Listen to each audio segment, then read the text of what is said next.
मित्रांनो, स्वागत आहे तुमचं सर्वांचं आजच्या आपल्या नवीन व्हिडिओमध्ये. मित्रांनो, लाडकी बहीण योजनेत काही बदल झालेले आहेत का, किंवा लाडकी बहीणसाठी आता कर्ज मिळणार का?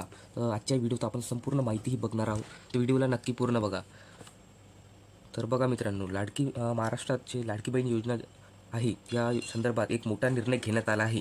राज्याचे उपमुख्यमंत्री आणि अर्थमंत्री अजित पवार यांनी विधानसभेत योजनेच्या निकषांमध्ये बदल करण्याची घोषणा केली आहे. त्यांनी स्पष्ट केले आहे की ही योजना बंद केली जाणार नाही, मात्र फक्त गरजू महिलांनाच लाभ मिळेल. मित्रांनो, ही जी योजना आहे लाडकी बहीण योजना, हे तर तुमची कधीच आता बंद होणार नाही, हे त्यांनी स्पष्ट केलेलं आहे विधानसभामध्ये. मात्र या योजनेचे जे लाभ आहे हे फक्त गरजू लोकांपर्यंत पोहोचावे अशी त्यांची इच्छा आहे. आणि त्यांनी स्पष्ट विधानसभेत ते बोललेत की ही योजना फक्त गरजू महिलांसाठीच असणार आहे. तर बघा, आता योजनेत नेमके काय बदल झालेत हे आपण बघूया. बघा, अजित पवार यांनी सांगितले की लाडकी बहीण योजनेत निकष बदलण्यात येणार आहेत. गरजू महिलांनाच या योजनेचा लाभ मिळेल, मात्र याआधी दिलेले पैसे परत घेतले जाणार नाहीत. विरोधकांनी योजनेच्या भविष्यासंदर्भात प्रश्न उपस्थित केल्यानंतर अजित पवारांनी सभागृहात हे स्पष्ट केले. मित्रांनो, अजित पवार यांनी योजनेत बदल करणार आहे अशी त्यांनी घोषणा केलेली आहे विधानसभेत.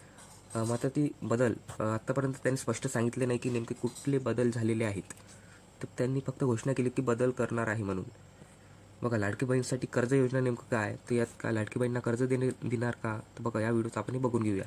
तर मित्रांनो, बघा, अर्थमंत्र्यांनी सांगितले की लाडकी बहीण योजनेसाठी बँकिंग व्यवस्था अधिक सक्षम केली जाणार आहे. मुंबई बँकेने योजनेत सहभागी महिलांसाठी 10 ते 25 हजार रुपयांचे कर्जाची तरतूद केली आहे. मित्रांनो, लाडकी बहीण योजनेत जे आहे पात्र महिला, त्यांना 10 ते 25 हजारापर्यंत कर्ज दिले जाणार आहे.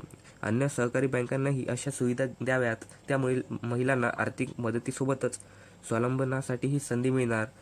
मित्रांनो, 10 ते 15 हजारापर्यंत लाडकी बहीणना कर्ज देण्यात येणार आहे. हे या लाडकी बहीणसाठी एक नवीन योजना आहे, लाडकी बहीणसाठी कर्ज योजना म्हणून. आता लाडकी बहीण योजना ही का महत्त्वाची आहे यांनी सांगितले. अजित पवार यांनी विधानसभेत सांगितले की लाडकी बहीण योजनेमुळे राज्यात अर्थव्यवस्थेलाही चालना मिळणार आहे. दरवर्षी सुमारे 45,000 कोटी रुपये महिलांच्या हाती जातील दरवर्षी. त्यामुळे त्यांच्या कुटुंबालाही आर्थिक आधार मिळेल आणि राज्याच्या अर्थव्यवस्थेत सकारात्मक परिणाम होईल, असे अजित पवार यांनी आपल्या विधानसभेत सांगितलेले आहे की लाडकी बहीण योजना ही महत्त्वाची आहे कारण यांनी जास्तीत जास्त लोकांना इथे त्यांना सकारात्मक परिणाम होईल, त्यांच्या अर्थव्यवस्थेत, आपल्या राज्याच्या अर्थव्यवस्थेत आणि त्यांच्या कुटुंबाला सुद्धा इथे आधार मिळेल, म्हणून लाडकी बहीण योजना ही महत्त्वाची आहे. आता बघा, शेतकऱ्यांसाठी काही इथे तरतूद आहेत का, तर त्यांनी इथे बघा शेतकऱ्यांसाठी काय बोललेत. अर्थसंकल्पीय चर्चेत कृषी क्षेत्रासाठी काही महत्त्वाच्या घोषणा करण्यात आल्या आहे. कृषी क्षेत्रासाठी 2023-24 कृषी क्षेत्राचा विकास दर 3.3% होता आणि 24-25 8.7% आला कृषीचा.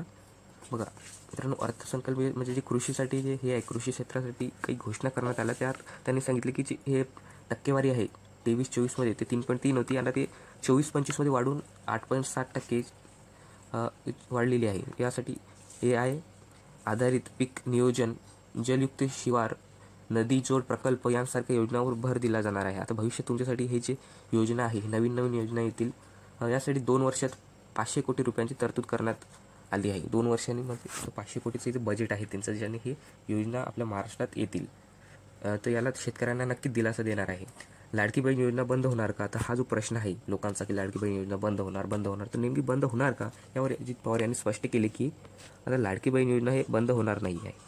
लाडकी बहीण योजना बंद केली जाणार नाही, मात्र जे गरज नाही, जे महिलांना गरज नाही या योजनेतून त्यांना वगळल्या जाईल. लाडकी बहीण ही आमची आहे, त्यामुळे आम्ही चिंता करू नका, तुम्ही चिंता करायची नाही आहे. कारण त्यांनी विरोधकांना उद्देशून सांगितले की लाडकी बहीण ही आमची योजना आहे, त्यामुळे तुम्ही चिंता करू नका, असे त्यांनी विरोधकांना सांगितलं. लाडकी बहीण योजना बंद केली जाणार नाही. आता सरकारचा याचा दृष्टिकोन नेमकं काय, सरकारचं काय म्हणणं आहे हे बघून घेऊया. महिलाला सक्षम आणि आर्थिक विकासाच्या दृष्टीने सरकारने ही योजना आणली आहे. महिलांना मदतीच्या पलीकडे जाऊन त्यांना स्वावलंबी बनवणे हा सरकारचा हेतू असल्याने अजित पवार यांनी विधानसभेत स्पष्ट केले. काय स्पष्ट केले बघा. सर्वात प्रथम म्हणजे नवीन नियम आणि अंमलबजावणी करणार. दुसरं म्हणजे गरजू महिलांपर्यंतच ही योजना पोहोचावी यासाठी परिपूर्ण ते प्रयत्न करतील. नंबर 3 आधी मिळालेल्या रकमेसाठी परतफेडीची आवश्यकता नाही. लाडकी बहीणचे आतापर्यंत जे लोक गरजू नव्हते त्यांना सुद्धा काही लाडकी बहीणचे हप्ते आले आहेत, तर त्यांना हे परतफेड द्यायची गरज नाही आहे, मात्र त्यांना इथून वगळले जाणार आहे. बँकिंग व्यवस्थेद्वारे महिलांना सक्षमीकरण, त्यासोबत कृषी विकासासाठी 500 कोटीची तरतूद करण्यात आली आहे. म्हणजे जी कृषी व्यवस्था आहे, जी शेतासाठी त्यांनी तर 500 कोटीची तरतूद केली आहे. यामुळे माझी लाडकी बहीण योजना आर्थिक मदतीपुरती मर्यादित राहणार नसून महिलांना आर्थिक स्थैर्य देणारी महत्त्वाची योजना ठरणार आहे.